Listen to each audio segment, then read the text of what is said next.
The refugee camp was quiet, except for the crying of a baby.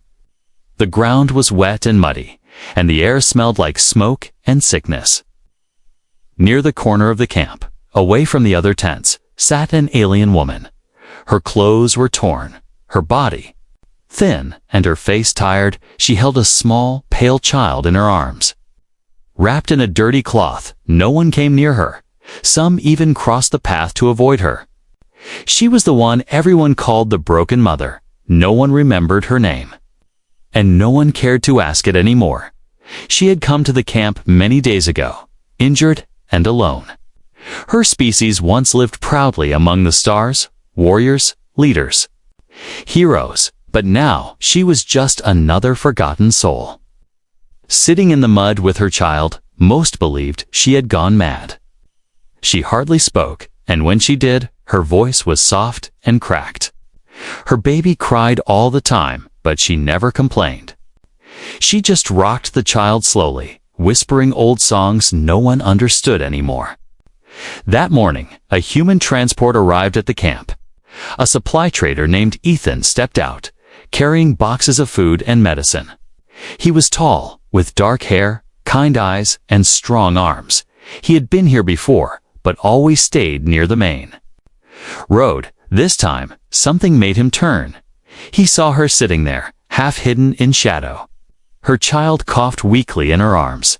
Their eyes met for just a second. Ethan stopped walking. Something tugged at his heart. He looked around. No one else seemed to see her. Or maybe they just chose not to. He walked over, slowly, carefully, as if approaching a wild animal. She didn't move, didn't speak. She only tightened her arms around the baby, ready to protect her child, even if she had no strength left. "Is she sick?" Ethan asked gently. The alien mother blinked, surprised that someone had spoken to her. "She's hungry," she said, barely above a whisper. Her voice was dry, tired, like it hadn't been used in weeks, without a word. Ethan knelt down and opened his box. He took out a small food pouch and a bottle of clean water. He offered it to her. She looked at the food, then back at him, unsure if it was a trick. "Take it," Ethan said softly. "She needs it." Her hands shook as she accepted the pouch. The baby stopped crying as soon as the mother opened the food and fed her. Tiny lips sucked hungrily at the mush. Ethan watched quietly, his eyes serious but calm. Others in the camp were now watching too. Surprised, confused, maybe even angry. Why? Was a human helping her? Why was he wasting food on someone useless? But Ethan didn't care. When the child finished eating, he handed the mother a small blanket from his pack. "For tonight," he said. "It gets cold." The alien mother stared at the cloth, then looked up at him. Tears filled her eyes, but she quickly wiped them away. "No one has spoken to me in days," she said quietly. "I just did." Ethan smiled. He stood up and began to leave. The alien mother looked down at her now sleeping child. For the first time in many nights, the baby was resting peacefully. The warmth of food and kindness made the mother's body feel a little less cold. That night, the camp was full of whispers. "Did you see the human talk to her?" "He gave her food, just like that. Is he crazy?" "She's nothing." But Ethan didn't care about their words. He set up camp nearby, not far from where she sat. From his tent, he could still see her shadow under the stars, still holding her child, but this time with a blanket over them. She didn't feel safe yet, but she felt something else she hadn't felt in a long time. Seen, she was seen. And Ethan, for reasons he couldn't yet explain, couldn't stop thinking about her eyes. Eyes that had once seen war, loss, and pain, but still held on to her baby like it was the only light left in the galaxy. He had met many beings in his travels, but none like her. Something told him this wasn't just a small act of kindness. Something had just begun, something important. And he wasn't going to walk away from it. Not now, not ever. The next morning, the camp was cold and quiet. Smoke from last night's fires still floated in the air. Kailari, the broken alien mother, sat in the same spot, holding her sleeping child. But this time, thin blanket covered them, and her eyes didn't look as empty. Ethan returned, carrying a small metal pot. It was filled with hot stew, not fancy, but warm and rich with taste. He walked past the others. Ignoring their looks and whispers, he stopped in front of Kailari and crouched down again. "I brought breakfast," he said. Kailari looked at him, surprised. She hesitated, unsure if this was real or some kind of mistake, but the smell of the food made her baby stir in her arms. "I can't pay you," she whispered. Ethan smiled. "I didn't ask you to." He sat down beside her, placed the pot between them, and handed her a spoon. Some of the refugees nearby stared in silence. Others shook their heads and walked away. No one had ever shared food with her before.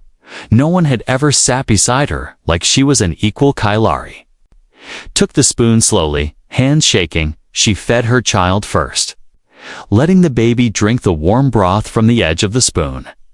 Then she took a small bite herself. It burned her tongue, but it was the best thing she had tasted in months. Tears filled her eyes, but she blinked them away quickly. She didn't want to cry in front of this human again. Ethan didn't speak much. He just sat beside her, letting her eat in peace. Now and then, he glanced at her child. The baby was thin, but her skin color looked a little better today. "You should name her," Ethan said softly. Kailari looked down at her baby. "She has a name," she whispered. "Zeri, Zeri," Ethan repeated. "That's a beautiful name." Kailari blinked in surprise. No one had ever said that before. "Why are you helping me?" she asked suddenly. Ethan paused, thinking, "Because someone should," he said, "and no one else is." Kailari looked away, ashamed. "I'm not useful," she said. "I was once, but not anymore." Ethan shook his head. "You're a mother. That's useful. You're still alive. That's useful. You kept this baby alive when you had nothing. That means more than anyone here realizes." She didn't answer, but her fingers gripped the edge of the blanket tightly. For a moment, neither of them spoke. Only the wind moved, brushing against their faces. Later that day, Ethan returned again, this time with clean cloth and soap. "Come," he said gently. "There's a water station nearby. You and Zeri can wash." Kailari stood slowly, her knees weak. She followed him through the camp, heads turning as they passed. She held her child close, nervous, but Ethan walked beside her like it was nothing. Like she was someone who deserved dignity. He helped her find a small corner behind a storage unit. There, she washed Zeri carefully, wiping dirt from the baby's tiny fingers and face. Zeri giggled softly, splashing in the water. It was the first time Kailari had heard that sound, her baby laughing when she finished. Ethan gave her a cloth to dry off. She was still wet and cold, but something inside her felt warmer, more alive. They returned to her spot, and Ethan left her with food for the night. "I'll come back tomorrow," he said. Kailari stared at him, confused. "Why?" He smiled gently. "Because you're not invisible to me." That night, she didn't sleep in fear. She held Zeri close, humming old lullabies. Her eyes stayed open for a long time, staring at the stars above the camp. For the first time in so long, she wasn't thinking about how to die. She was thinking about how to live. Others in the camp whispered more loudly now. Why is the human doing this? Does he want something from her? Is he mad? But Ethan ignored them all. He didn't see a broken alien. He saw someone strong. Someone who refused to give up. And maybe, just maybe, someone who needed not pity, but a second chance. And Kailari, though she didn't understand it yet, was beginning to believe that maybe she was still worth saving, because someone, finally, had said to her, "You can eat with me." The next day, Kailari waited. She didn't know why, but she did. Her child, Zeri, was sleeping softly in her arms, warm under the human's blanket. She looked cleaner now, her little face no longer covered in dirt. Kyler's own clothes were still old, but she had washed them as best she could. She had even braided a small part of her hair, something she hadn't done in years. Then she saw him, Ethan, the human, walking toward her again. He waved with a soft smile, carrying a bag in one hand and something heavy in the other. Kylari stood slowly, her legs stronger than before. She met him halfway this time, surprising herself. "I brought something," Ethan said. He opened the bag and pulled out a simple metal box. Inside were small tools, a screwdriver, a soldering rod, a few wires. Kylari's eyes widened. She hadn't seen a toolkit in so long. "I need help fixing the autonav on my ship," Ethan said casually. Kylari blinked, confused. "You want my help?" "Yes," Ethan said. "I heard you're from the Havath war clans, right?" She hesitated, then nodded slowly. "I was a tactical technician," she said, quietly, "before the war ended." Ethan crouched down and placed the box between them. "I could fix it myself," he said, "but I'd rather have someone who actually knows what they're doing." Kylari's hands shook as she reached for the tools. They felt familiar, like holding a piece of her old life. "Why are you doing this?" she asked, voice nearly a whisper. "You fed me, gave me water, gave me a blanket, helped me wash. Now you're offering work." Ethan looked her in the eyes, serious but calm. "Because I see who you are," he said. "You're not just a mother sitting in the dirt. You were someone powerful. You still are." She stared at him for a long moment, then nodded. "Slowly, I'll try," she said. "No," Ethan said, "don't try. Just do what you know." The two of them walked together toward the back of the camp where Ethan's ship was parked. It wasn't large, just a medium hauler, but it was well kept and clean. Zeri stayed wrapped to Kylari's chest in a sling, softly sleeping. Ethan opened a side panel and showed her the damaged circuits. Without a word, Kylari knelt beside the ship and began working. Her fingers remembered, even if they were thinner and slower. They remembered. She reconnected to loose ends, replaced a melted fuse, and rewrote the system's language sequence. Ethan watched, impressed. "She's still got it?" he said softly when she finished. The system blinked green. Kylari stood, wiping her hands on her cloth. "It should be fine now," she said quietly. Ethan grinned. "You're hired," he said, joking, but his eyes were serious. She tilted her head, confused. "I don't have a place to stay," she said, "or anything to offer." Ethan looked around, then leaned against the side of his ship. "Then come with me," he said. "You and Zeri. I have an extra bunk, food, tools, and I could use someone like you." Kylari took a step back. "No one brings a broken alien onto their ship," she said. "No one offers that." "I'm not no one," Ethan said, "and you're not broken." Silence stretched between them. Kylari looked down at Zeri, sleeping peacefully against her. Her heart raced. Was this real? Could she really leave this camp? Could she escape the mud, the hunger, the stares? "Why me?" she asked again. Softer this time, Ethan answered, just as softly, "Because you deserve better." Behind them, some of the other aliens had noticed. Whispers began again. Louder this time, a heavy-set merchant growled. "Why not take someone stronger, human?" "She's nothing," said another, "just a worn-out girl with a baby." Ethan turned and looked at the small crowd. He didn't yell, didn't argue. He just stepped beside Kylari, placed his hand gently on her back, and said clearly, "She's mine." The camp fell into silence. Gasps broke the air, and eyes widened. He didn't mean it like ownership, but like family, like choice, like she mattered. Kylari froze, breath catching in her throat. His words echoed inside her. "She's mine." No one had claimed her in years, not since her world was burned and her name erased.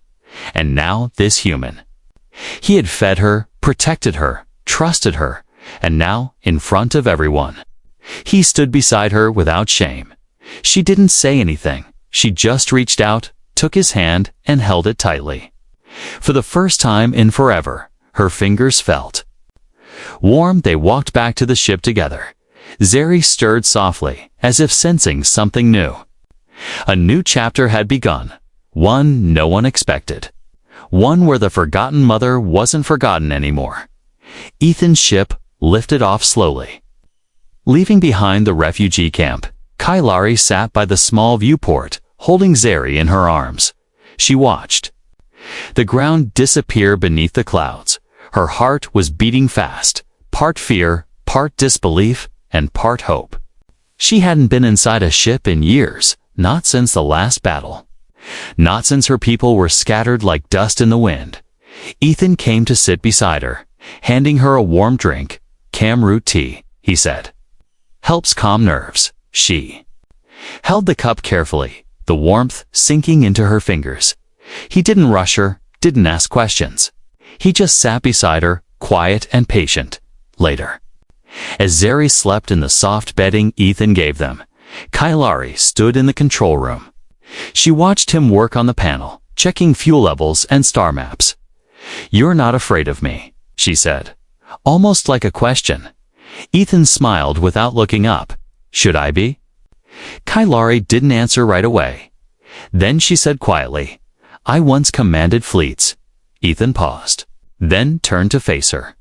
She kept speaking, her voice low, like she was remembering a ghost. "I was first tactical officer of the Zalari Crescent Warband. My orders destroyed 10 enemy ships in 1 hour. My hands. They weren't made to hold a baby. They were made to guide missiles and silence threats." She looked down at her hands, scarred and rough. "Then came the betrayal," she continued. "A ceasefire was called. I obeyed, pulled my forces back, but the enemy didn't stop. They bombed my city, wiped out my command, my home. I lost everything." Ethan listened carefully, his expression serious. "Zeri was born 3 months after," Kailari whispered. "In the rubble of a burned barracks, I buried her father under pieces of a shattered engine. No funeral, no goodbye." Her voice cracked, but she didn't cry. She had cried enough in the past. Now, her words came out like dried leaves blowing in the wind. "I tried to rebuild," she said, "but no one wanted me anymore. Too many scars, too much guilt. I walked across 7 systems, begged for help, got none. I became the broken one, the ghost in the mud." Ethan stood slowly, walked over to her, and looked into her eyes. "You're not a ghost," he said softly. "You're a survivor." Kailari stared at him, unsure how to respond. She had told this story to no one, not even to herself. And yet, now it was out, floating in the air between them, like dust in sunlight. He opened a storage case nearby and pulled out an old CUM unit. "I fixed this up," he said. "You can use it if you want to contact anyone." Kailari took it slowly, blinking in surprise. "There's no one left," she said, but turned it on anyway. The screen blinked once, then flashed red. A small message appeared. "Missing status, presumed dead." It was her military record. Her name was still in the database. Her file was frozen. She was gone as far as the galaxy was concerned. She stared at the screen, then slowly reached to update her status. Ethan watched her fingers tremble, but he didn't speak. She stopped halfway and looked at him. "What if I don't want to go back?" she asked. Ethan tilted his head. "Then don't," he said. "Sometimes going forward is the only direction worth choosing." That night, Kailari sat alone in the small bunk room. Watching Zeri sleep, she thought about everything. The war, the loss, the silence, and now this human. He didn't treat her like a weapon or a failure. He treated her like someone worth knowing. She whispered to Zeri, "Your father would have liked him outside." Ethan checked their course. They were heading to a neutral spaceport, a quiet place, Far from politics and war, he looked back toward the bunk room and smiled. She was different now, still cautious, but stronger. Not just surviving, but starting to live. He didn't know exactly what came next. But one thing was clear. Kailari's past was painful. But it wasn't her prison anymore. Not as long as she had someone beside her who believed she was more than the scars she carried. And, for the first time in a long time, Kailari believed it too. The small spaceport shimmered under the light of twin suns. It wasn't a fancy place, just cargo lanes, rest docks, and market stalls. But it was peaceful, safe, and quiet. Ethan brought his ship down gently on landing pad 9. Kailari stood behind him, Zeri cradled in her arms. Wrapped in a soft blue cloth, they had been traveling together for 2 weeks now. Kailari had grown stronger, and Zeri had started to giggle more. The ship felt warm and alive, no longer a place of silence, but of voices, laughter, and quiet. Hope. When they stepped off the ship, some aliens nearby turned their heads. A human, walking beside a tall, scarred alien woman and holding a baby bag, whispers started again. Is that the broken mother? Why is she with him? She must be his servant. No, I heard he calls her his wife. The words traveled fast. Some were curious, some disgusted, and a dangerous few, were angry. At the open market, Ethan bought Kailari a set of clothes, simple. Strong fabric in earthy tones. He also found baby food, diapers, and even a toy that Zeri clutched tightly. He didn't care what anyone thought. But Kailari noticed the stares, and the whispers, and the eyes filled with something worse than disgust, jealousy. They were walking back toward the ship when it happened. A large alien male blocked their path. He was of the Greylock species, reptilian, thick-skinned, and always looking for trouble. He looked at Kailari with a sneer. Then turned to Ethan. You like trash, human? He growled. Ethan kept walking, ignoring him, but the Greylock stepped closer. Plenty of strong females here, he said, showing his sharp teeth. Why pick the one that's used up? Kailari froze, her arms tightening around Zeri. She knew. That voice, that tone, it was the same kind she heard when she was begging for food. The same tone that always came before someone tried to hurt her. Ethan didn't yell, he didn't threaten. He just stopped, turned, and punched the Greylock straight in the face. The alien stumbled back, shocked and bleeding. Ethan stood firm, fists still ready, eyes cold. Say one more thing, he said quietly. The crowd went silent. The Greylock growled but didn't attack again. He wiped his mouth, gave Kailari one last dirty look, and walked away. Kailari was still frozen. Her breathing fast, Ethan turned to her gently. Are you okay? He asked. She nodded slowly. You didn't have to do that, she whispered. I wanted to. He replied. That night, Kailari sat in the ship's main room. Zeri was asleep in the crib Ethan had built with his own hands. Kailari stared at her reflection in the metal wall. She still had scars, still looked tired, but something was different. She looked protected. Ethan brought her tea, but she didn't take it. Instead, she looked at him and said, You could have picked anyone. There were stronger women out there, richer, prettier, not broken. Ethan sat across from her, not looking away. I didn't pick you out of pity, he said. I picked you because I saw you. When no one else did, Kailari lowered her eyes. But what if I bring you trouble? She whispered, I already did. Ethan smiled gently. I'm not afraid of trouble, he said. But I am afraid of letting someone I care about suffer alone. Silence passed between them, warm and full of truth. The next day, Kailari stepped out of the ship wearing the new clothes. Her head was higher, her step stronger, and Zeri, wrapped on her chest, smiled at everyone. The same aliens who whispered before now stepped out of the way. They didn't respect her yet, but they feared what she had now. protection, purpose, and someone who stood with her. That evening, someone knocked on their ship's ramp. It was a representative from the Spaceport Council. He asked to speak with Kailari, not Ethan, inside. He told her that news of her past and her recent defense of herself had spread. He offered her a job to train security units, review ship protocols, and even teach young cadets. Kailari blinked, unsure what to say. She looked at Ethan, who just nodded and smiled. "Your choice," he said. "But whatever you decide, I've got your back." She looked down at Zeri, then at her hands, for so long. They had only held fear and pain. Now they were holding chances. Kailari looked the man in the eye. "Thank you," she said, "but I already have work." The man frowned. She smiled. Softly, "I take care of my daughter, and I help someone who gave me a new life." The man nodded and left without another word. Ethan laughed softly. "Guess that's a no." Kailari grinned. A real, honest grin. "Yes," she said. For now, the days passed. And something in Kailari began to change. Not all at once, not loudly. Slowly, but slowly, like spring warming a frozen river. She woke earlier, moved faster, and smiled more often. Her body was still tired, and Zeri still cried at night. But Kailari stood taller now. She wasn't the ghost in the mud anymore. She was a mother, a helper, a partner, each morning. She checked the ship systems, adjusted.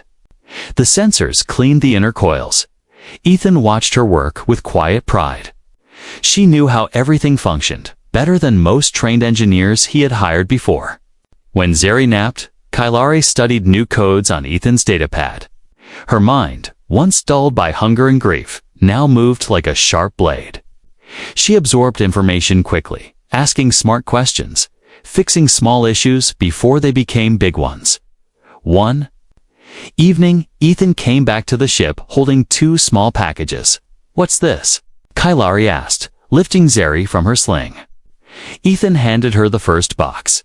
Inside was a soft, dark uniform with her name stitched in silver thread.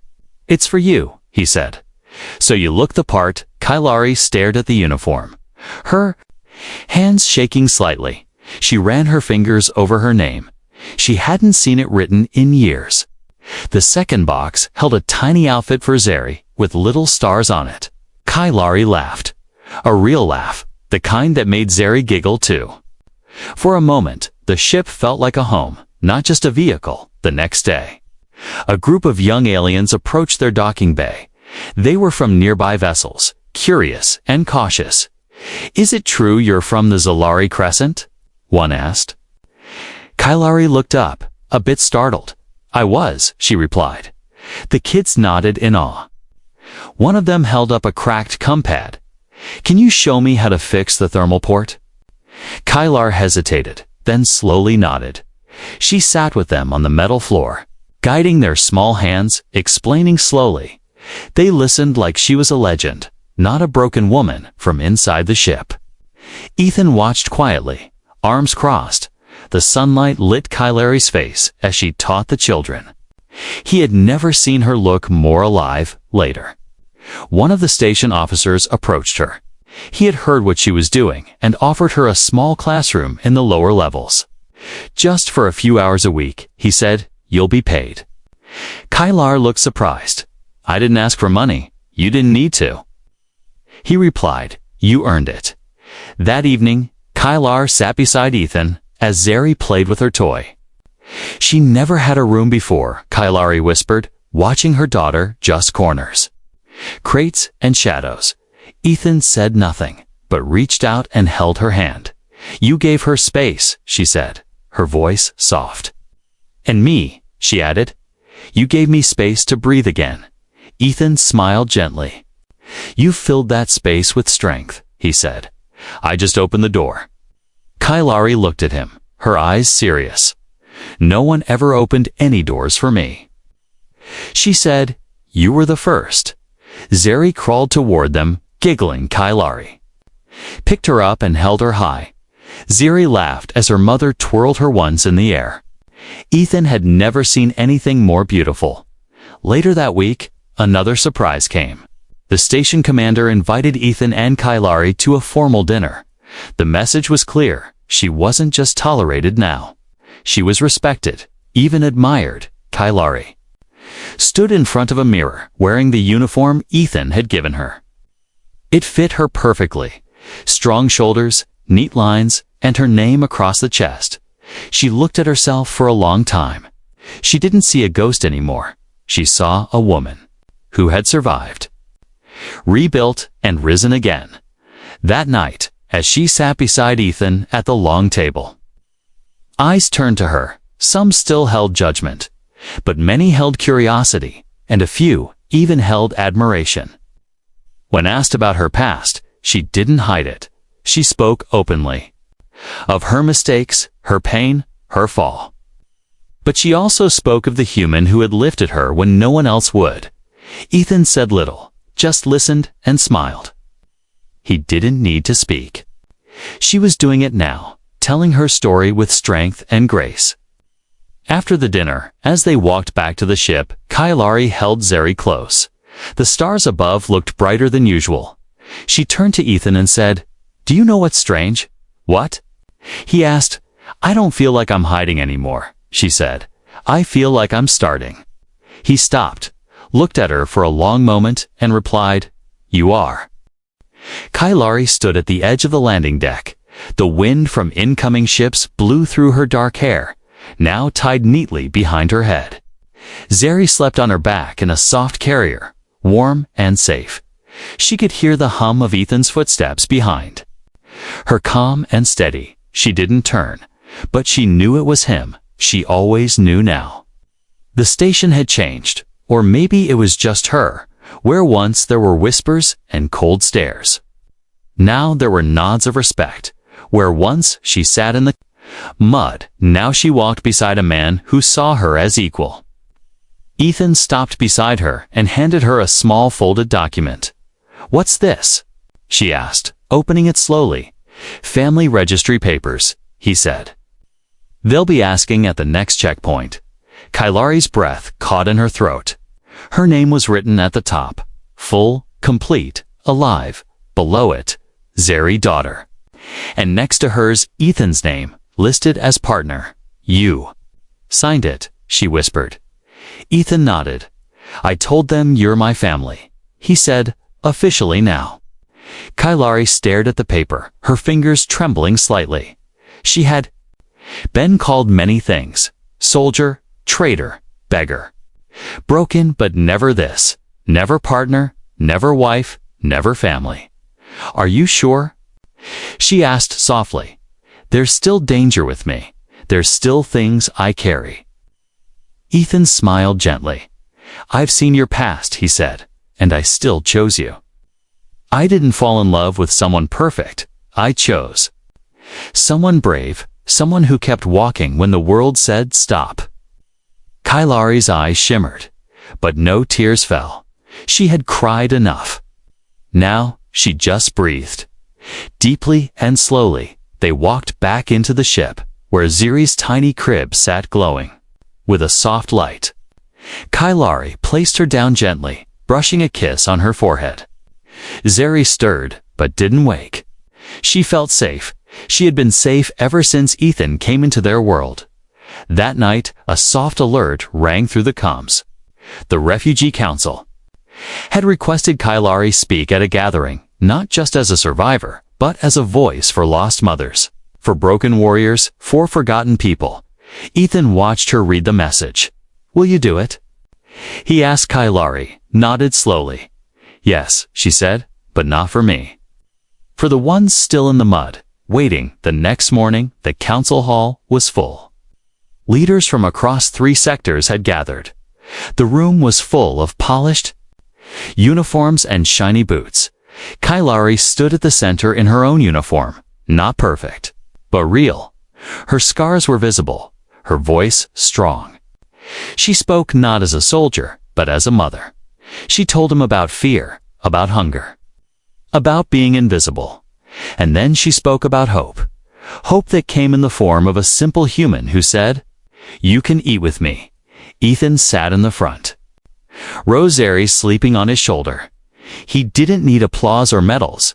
He only needed to see her standing like that, proud, unshaken, whole. When she finished, the room was silent. Then someone stood and clapped. Then another and another. Until the whole room stood, clapping with quiet respect. Kailari didn't bow, didn't wave. She simply walked back to Ethan and took her daughter from his arms. Zeri opened her eyes, looked up, and smiled. Kailari kissed her forehead and whispered, "Look, little one, they see us now." Later that night, as the ship floated quietly in orbit, Kailari and Ethan stood in the observation bay. Stars stretched endlessly around them, like a sea of tiny suns. She leaned against him, his arm around her waist. "I used to think I would die alone," she said. "I was sure of it, but now?" "You're not alone anymore," Ethan finished. She nodded, pressing her cheek against his shoulder. "Thank you," she whispered, "for everything." Ethan kissed the top of her head and said softly, "You saved yourself, Kailari. I just reminded you how Zeri giggled behind them, chasing a floating toy through the air." The sound echoed in the ship like music. Laughter, not sadness, not fear. Just the sound of a child who felt safe, and a mother who had finally found peace. Not in victory, not in revenge, but in love. In being seen, in being chosen. And as the stars watched in silence, Kailari knew she would never be forgotten again. Not by the galaxy, not by her daughter, and never by the man who had whispered, "You're mine," not as property, but as a promise. A promise that was now written in the stars.